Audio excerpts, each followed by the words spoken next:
Good morning, Richard. How are you? Oh, good morning, Rick. I'm doing really fine. How are you doing today? Excellent. I'm so glad we're having our second little fireside chat about business and manufacturing. And I'd love to talk to you about what we sort of led into from the previous one about organization change. Are you ready? A lot of companies want to make change. They have a feeling in their gut that they need to make change, but they don't know if they're ready.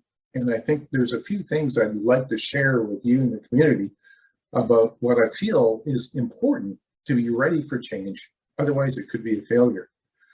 So we were chatting in a previous recording about how things evolve in companies, and there has to be a true desire and commitment from leadership or the owners of a company to really embrace change and make change and stand steady and focused on the journey. Because if they let's say find it difficult, the road or the path up the mountain is too difficult, and they start to waver on their commitment, it will definitely fail.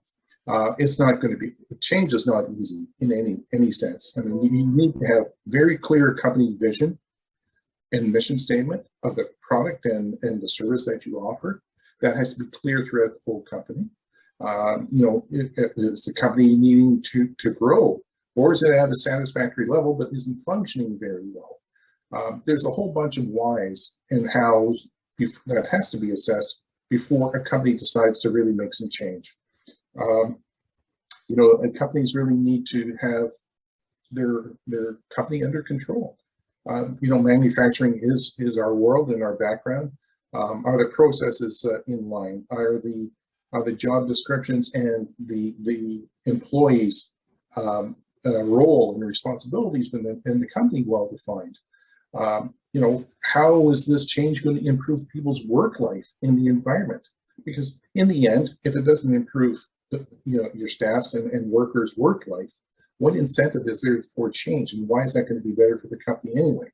So that's sort of, those are just some tip of the iceberg, some parameters that has to be considered in order to be ready for change. You can't go into the Olympics with no training, right? No. You have to be trained, you have to be fit, you have to be ready for that challenge, because it's a tough road. But if you have quite a few of those fundamental aspects in line, then at least you've exercised to be prepared for the road for organizational change. Thoughts on it? Well, I absolutely agree, Rick, that any organization that's embarking on any sort of growth or improvement journey must have a very, very clear vision. That's number one. They've got to have a mission. And that mission is really the direction, the roadmap of how they achieve their vision at the end of the journey. And the journey never ends. But we want to ask a couple of questions first, okay? Yeah. The leaders need to reflect, really, if they do have a vision and mission in place, how good are they at communication? What is the relationship that the leaders have with the rest of the organization? How often do the leaders actually go to Gemba, the place where the action takes place? Mm-hmm. How often do they actually talk to the people that add the value that provides their work in an organization? There's the people that add the value to the product or service that you sell every day, that pays everyone's wages. And then there's the people that support those value adders that add the value every single day, that pays the wages. So leadership is in a coaching and supporting role. It's not in a do this, do that, tell, command and control. It's how can I help you do your job better today? So having the right vision and having the right mission statement is critical, but you've also got to have the right culture within. Let's circle back to, is a company ready for organizational change? We're talking about all these little bits and pieces that's part of the minutia about a company's tapestry. Are they at the right state of mind and cross-functional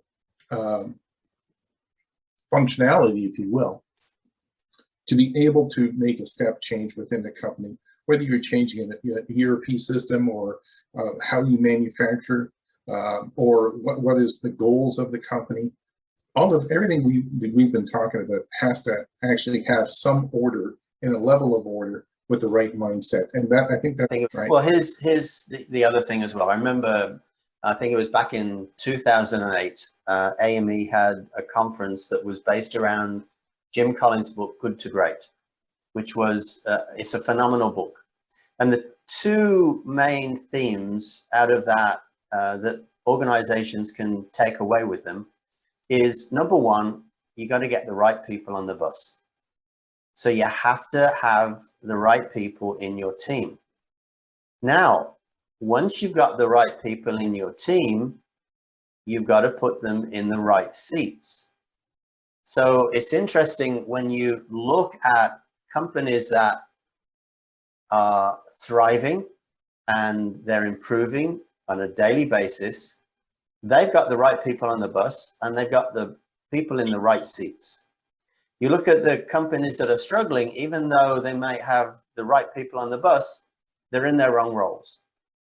So one of the things that we talk about, because I'm a certified master trainer in TWI, training within industry, job relations, and we talk about the foundations for good relations. And one of the foundations for good relations is make the best use of each person's ability. So if you look at the type of experience that people have, and you are trying to address those and put them in the right seat, the right framework within the organization, then you've got a much better chance of succeeding. Couldn't agree with you more, my friend. Yeah. Couldn't agree with you more. It's hugely important. And we run into this all the time. And that's why we're here, is to help companies get realigned and turn things around to be able to embrace and grow with change. I think we're pretty much at the end of our spot. Yep. We'll do another fireside chat, number 3, and hopefully next week. And we'll pick an interesting subject that can branch off from this. What do you think? Oh, I think that would be really good. Maybe we should look at, instead of organizational change, we might look at workplace organization. And I think that would be a great segue into that next one. Excellent. All right. Thank you, Richard. We'll talk to you soon. Well, thanks for watching. If you have any questions whatsoever, please feel free to contact Richard Evans or myself. And just below this, below the screen, you'll see our email address. Love to hear from you. Thanks again, and happy manufacturing.